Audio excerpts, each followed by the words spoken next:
నరసింహ మామవ భగవన్ నిత్యం నరసింహ మామవ భగవన్ నిత్యం నరసింహ మామవ భగవన్ నిత్యం నరసింహ మామవ భగవన్ నిత్యం నరసింహ మామవ భగవన్ నిత్యం.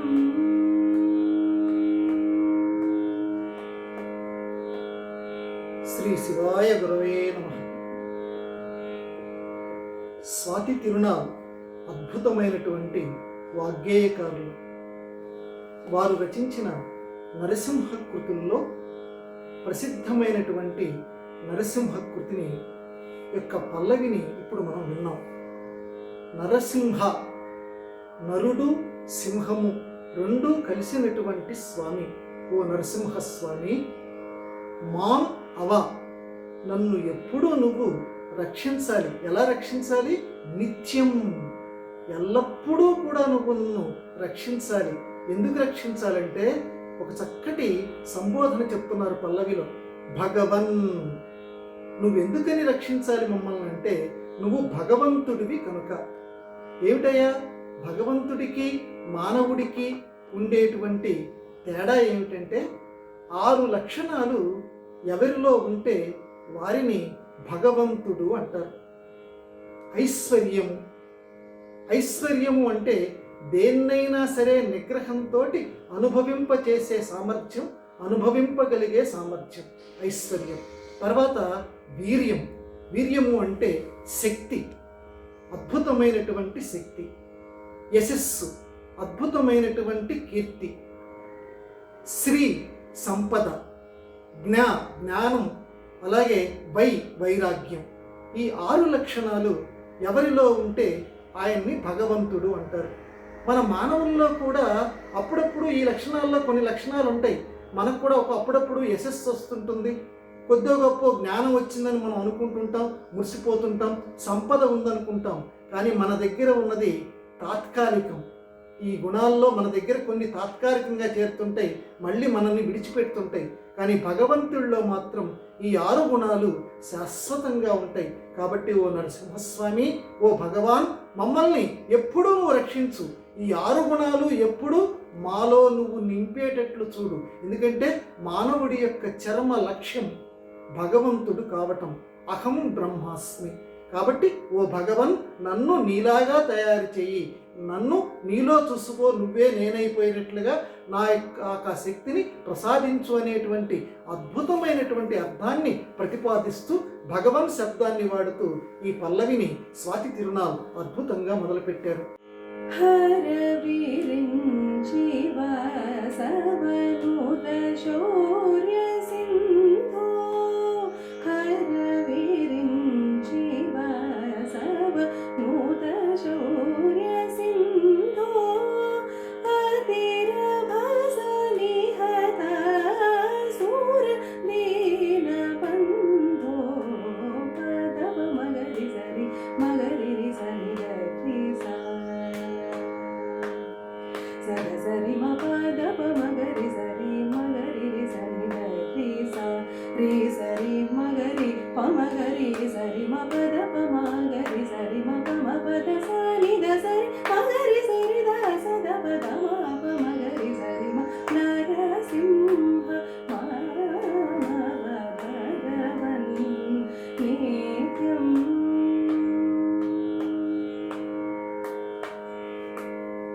ఈ అనుపల్లవిలో స్వాతి తిరునాల్ గారు హర విరించి వాసవనుత అని మొట్టమొదటి అంటున్నారు. స్వామి, నిన్ను ఆ హరుడు, ఆ శివుడు, విరించి ఆ బ్రహ్మదేవుడు, వాసవుడు, ఆ ఇంద్రుడు, వీళ్ళందరూ నిన్ను పొగుడుతూ ఉంటారయ్యా. నువ్వు తక్కువవాడిగా. శౌర్య సింధో, పరాక్రమానికి నువ్వు సముద్రం లాంటి వాడివి. ఎందుకంటే సముద్రాన్ని ఎందుకు పోలుస్తారు అని అంటే అది అగాధం, దాని లోతు తెలియదు. అలాగే నీ పరాక్రమం ఎంతుంది అని చెప్పటానికి మాకు మాటలు చాలవు. ఆ సముద్రం ఎంత లోతో నీ పరాక్రమం కూడా అంత లోతుగా ఉన్నది, మాటల కలవి కానిది అని చెప్పటానికి ఇక్కడ శౌర్య సింధో అన్నారు. తర్వాత అతి రభస నిహతాసుర దీన బంధో. అతి రభస అంటే చాలా వేగంతో నిహతాసుర రాక్షసులందరినీ కూడా సంహరించినటువంటి వాడా, నువ్వు దీనులందరికీ కూడా బంధువు లాంటి వాడా. ఇక్కడ స్వాతి తిరునాళి అనుపల్లవిలో ఆ అక్షరాల్లో ఉన్నటువంటి చమత్కారం చూడండి. రాక్షసుల్ని చంపిన వాడని మామూలు పదాలతో అనొచ్చు, కానీ అతి రభస నిహ అంటే ఇక్కడ ఏదో జరిగిపోతుంది, వాడి పట్టుకు పీక్కు తింటున్నాడు అనేటువంటి మనకు అనుభూతి కలిగించేటట్లుగా ఆ అక్షరాలు అక్కడ అతి రభస అనేటువంటి పదాలని అంత చక్కగా ఇక్కడ స్వాతి తిరునాళ్ వాడారు. కనక కశిపు వనదవ కనక కశిపు వనదవ బోధకర దేవ మహానుభావ సనకాది ముని జన శరణ పవిత్ర సనకాది ముని జన శరణ పవిత్ర జనితారి భయగాత్ర సారస నేత్ర నరసింహ మామవ భగవన్ నిత్యం. ఈ మొదటి చరణంలో స్వాతి తిరునాళ్ నరసింహస్వామిని కనక కశిపు వనదావా అని అంటున్నారు. హిరణ్య కశిపుడు అని మనం అంటాం చూడండి, ఆయన్ని కనక కశిపుడు అనే పేరుతోటి ఇక్కడ స్వాతి తిరునాళ్ పిలుస్తున్నారు. హిరణ్యము అని అంటే బంగారము. ఈ లోకంలో మనందరం కూడా బంగారం మీద విపరీతమైనటువంటి ఆకాంక్ష కలిగినటువంటి వాళ్ళం. అందువల్లే హిరణ్య కశిపులం మనం అందరినీ కూడా. అందుకనే నరసింహస్వామి ఆ హిరణ్య కశిపుడిని అనేటువంటి ఆ వనము అడవికి దావాగ్ని లాంటి వాడట. ఒక్కసారి దావాగ్ని వస్తే ఎన్ని చెట్లని కాల్చి పడేస్తుందో తెలియదు. అలాగే మన లోపల దాగి ఉన్నటువంటి ఈర్ష్య, అసూయ, ఈ ఐశ్వర్యం మీద ఆకాంక్ష, ఇట్లాంటి వాటన్నింటినీ కూడా దహించవయ్యా అనే అంతరార్థంతో ఈ పంక్తిని స్వాతి తిరునాళ్ అన్నారు. అలాగే బోధాకర జ్ఞానాన్ని ప్రసాదించేవాడా, దేవ మహానుభావ గొప్ప ప్రభావం కలిగినవాడా, సనకాది మునిజన శరణ పవిత్ర సనక సనందనాది మునులందరికీ కూడా ఆశ్రయమైనటువంటి వాడా, జనిత హరిభయగాత్ర శత్రువుల గుండెల్లో భయాన్ని పుట్టించేటువంటి వాడా, సారస నేత్ర తామర రేకులు లాంటి కన్నులు కలిగిన వాడా. ఇక్కడ కవితా శిల్పం అంటారండి. ఒక పక్కేమో శత్రువుల గుండెల్లో భయం కలిగిస్తాడు, ఒక పక్కేమో నిర్మలంగా పవిత్రంగా తనని ఆరాధించేటువంటి భక్తులకి నిర్మలత్వాన్ని పవిత్రత్వాన్ని ప్రసాదించేటువంటి కన్నులు కలిగిన వాడు. అందువల్ల రెండు రకాల రూపాలని కూడా ఈ చరణంలో స్వాతి తిరునాళ్ అద్భుతంగా ఆవిష్కరించారు.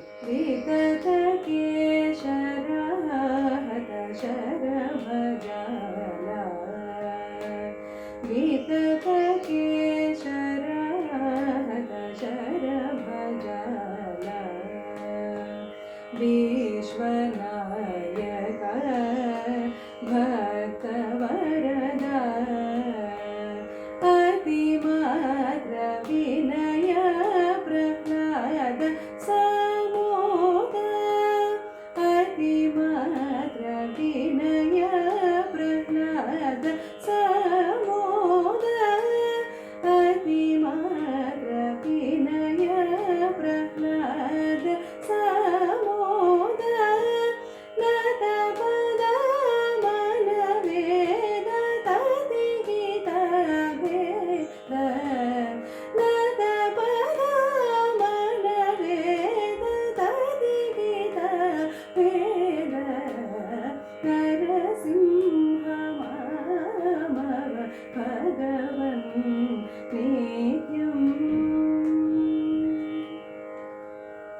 స్వాతి తిరునాల్ ఈ రెండవ చరణంలో స్వామివారి యొక్క ఆ జూలుని ప్రస్తావిస్తున్నారు. వితత కేసర ఆహత శరభజాల. వితత అంటే బాగా విరబూసినటువంటి వెడల్పైనటువంటి, కేసరము అంటే ఆ వెంట్రుకలు, సింహం తలం కదండి ఆయనకి, నరసింహుడికి. అందువల్ల జూలు ఇలా ఇలా భయంకరంగా అంటున్నట్ట. ఇలా అంటుంటే నీ చూపుతో చంపేస్తాను అని చెప్పి మనం ఆధునిక చలనచిత్రాల్లో ఏ రకంగా చెప్పుకుంటున్నామో, ఆయన ఒక్కసారి జుట్టు ఇలా విదిలిచ్చేట. ఆ జుట్టు విదల్చడంతో రాక్షసులు చచ్చిపోతున్నారట. వితత కేసర ఆహత శరభజాల.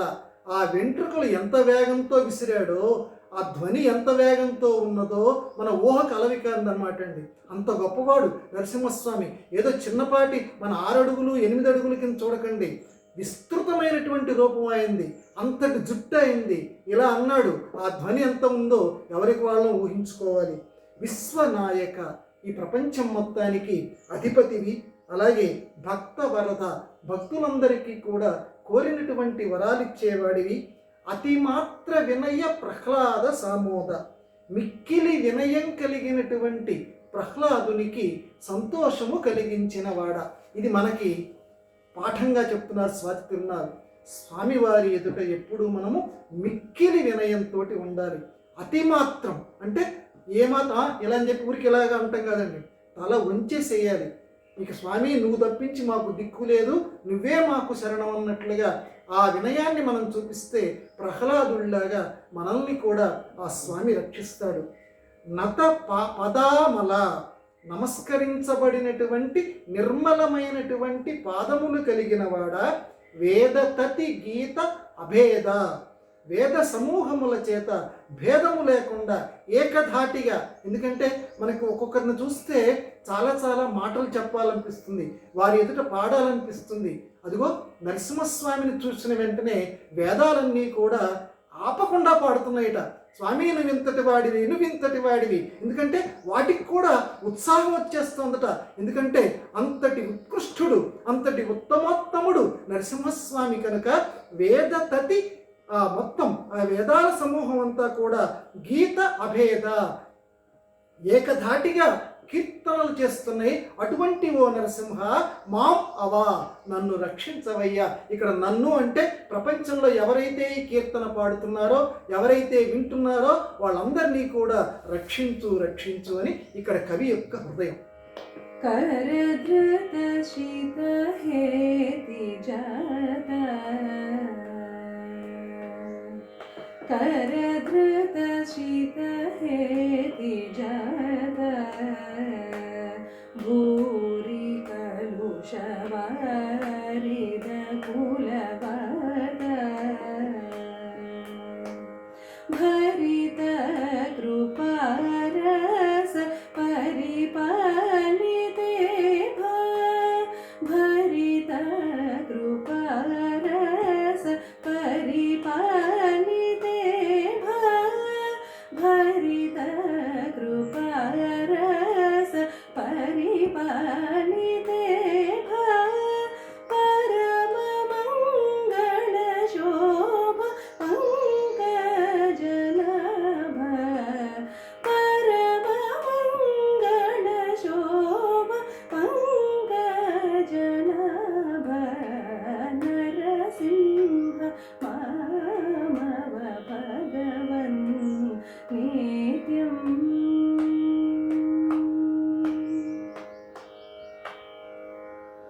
కర ధృత సిత హేతి జాత. కరము అంటే చెయ్యి, చేతిలో ధరించబడినటువంటి పదునైనటువంటి ఆయుధముల సమూహములు కలిగిన వాడ. ఇక్కడ మనకి వెంటనే ఒక సందేహం రావాలి.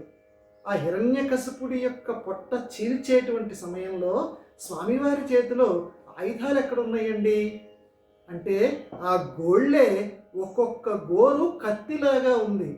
ఆ కత్తి అంటే ఒక్కసారి ఎంత భయంకరమో చూడండి. ఆ కత్తిలాగా, గోరే కత్తిలాగా ఉందంటే వేళ్ళు ఎంత ఉండాలి, వేరే ఎంత ఉందంటే ఇక చెయ్యి ఎంత ఉండాలి, ఆ శరీరం ఎంత ఉండాలి, ఒకసారి ఎవరికి వాళ్ళ ఊహం చేసుకోవాలి. అటువంటి పదునైనటువంటి ఆయుధాల యొక్క సమూహము కలిగినటువంటి వాడ.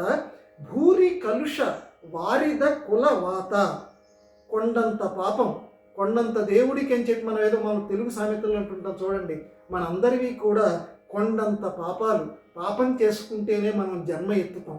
ఆ పాపం ఈ జన్మలో పోగొట్టుకోవటానికి భగవంతుడు మనకి అవకాశం ఇస్తాడు. కాబట్టి మావి కొండలంత పాపాలయ్యా. ఈ కొండలంత పాపాలు అనేటువంటి ఈ మేఘాల సమూహాన్ని చెదరగొట్టేవాడా వారిద కుల వాత.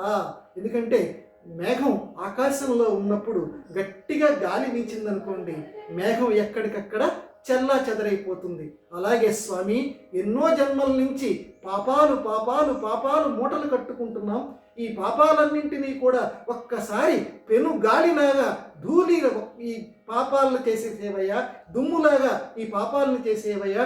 దుమ్ము ఎలా లేచిపోతుందో మా పాపాలన్నీ కూడా మా ఈ జన్మభూమి అనేటువంటి దాంట్లో లేచిపోవాలి అంటే పాపరహితంగా మమ్మల్ని చేయవయ్యా అని దీనంగా స్వాతి తిరునాల్ ప్రార్థిస్తున్నారు. భరిత కృపారస. ఎందుకని నేను ఇలా అంటున్నాను స్వామి, నువ్వు నిండుగా ఉన్నటువంటి కరుణారసం కలిగినటువంటి వాడివి, దయాసముద్రం. ఎందుకంటే మిగతా వాళ్ళు నరసింహస్వామి ఆ హిరణ్యకశిపుణ్ణి చీల్చివేసిన తర్వాత దగ్గరికి వెళ్ళటానికి భయపడ్డారట. కానీ ఒక్క ప్రహ్లాదుడు మాత్రమే ఆయన దగ్గరగా వెళ్ళగలిగేట. ఎందుకని? భక్తిలో ఆ దయ ఉంటుంది. ఎవరైతే భక్తుడు ఉంటాడో స్వామి వారి పట్ల దయని కురిపిస్తాడు. అందువల్ల ప్రహ్లాదుడు భక్తుడు కనుక ఆయన ఒక్కడు మాత్రమే స్వామి వారి దగ్గరికి వెళ్ళగలిగేట. ఆ విషయాన్ని జ్ఞప్తి చేస్తూ స్వాతి తిరునాల్ భరిత కృపారస, నిండుగా ఉన్నటువంటి కరుణారసం కలిగినటువంటి వాడివి. అదిగో ఆ దయతోటే పరిపాలితే భా, ఆ గజేంద్రుణ్ణి రక్షించావయ్యా నువ్వు. ఎందుకనంటే మనందరం కూడా గజేంద్రుల లాంటి వాళ్ళం. సంసారము బంధము అనేటువంటి మొసలి మనందరినీ పట్టుకొని ఉంది. మనందరం కూడా నీవే తప్ప ఇతఃపరం వెరుంగా, నువ్వు తప్పించి మాకు ఇంకొక దిక్కు లేదు అని చెప్పి స్వామివారిని ప్రార్థిస్తే ఆయన వచ్చి ఈ సంసారము అనేటువంటి మొసలి పట్టుకున్నటువంటి ఈ బంధాలు అనేటువంటి మొసలి పట్టుకున్నటువంటి మనందరినీ కూడా విడిపిస్తాడు. అందువల్ల స్వామి మమ్మల్ని అలా విడిపించు అని ప్రార్థన చేస్తూ పరమ మంగళ శోభ, నువ్వు ఎటువంటి వాడివంటే అత్యున్నతమైనటువంటి శుభకరమైనటువంటి కాంతి కలిగినటువంటి వాడివి ఓ స్వామి. పంకజనాభ, పద్మనాభ, ఇది స్వాతి తిరునాళ్ళ యొక్క కీర్తనలో కృతిలో ఉన్నటువంటి ముద్ర. ఓ పంకజనాభ, ఓ పద్మము నాభియందు కలిగినటువంటి ఓ మహావిష్ణు స్వరూపమైనటువంటి నరసింహ, మాం అవా, నన్ను రక్షించవయ్యా. 84 లక్షల జీవరాశుల్లో ఎన్ని జన్మలు ఎత్తానయ్యా. కనీసం ఇది నా చిట్ట చివరి జన్మగా చేసి నన్ను నీలో కలుపుకో స్వామి. మాం అవా భగవన్ అని ఆర్తిగా దీనంగా మనందరి తరపున స్వాతి తిరునాల్ అద్భుతంగా నరసింహస్వామిని ఈ కృతిలో పొగిడారు. చక్కగా గానం చేసినటువంటి ఈ నీలిమ గారికి ధన్యవాదాలు.